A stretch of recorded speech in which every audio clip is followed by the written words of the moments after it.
मी बोंबलत होतो मजूर बागायतदाराची खरेदी घेतली.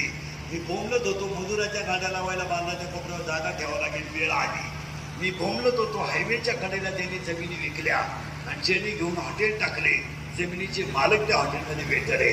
मी बोंबलत होतो कमी बुद्धीचे माणसं गाव कारभारी होती आणि मी बोंबलत होतो पुरी पळून जातील गेल्या आणि मी बोंबलत होतो पैसे देऊन बायको मिळणार नाही.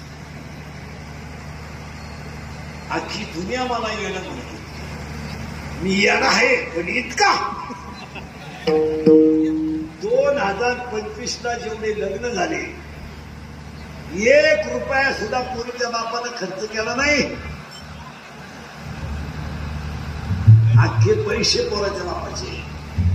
पुरीचा बाप फक्त कार्यालयात तुझ्या काढून नालायको या गुलाबजामू खा. उलटे पुरीच्या बापानं पैसे घेतले 5-5 लाख. मग बायको केवढ्याला पडली?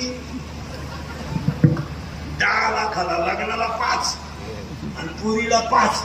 आणि पोराची आई होती महापाप्या कस काय बदलला ग बाई, लग्नाच्या अगोदर नाही चांगला होता, मारी याला जाणार ग बाई, सांगतात त्या पुरी मला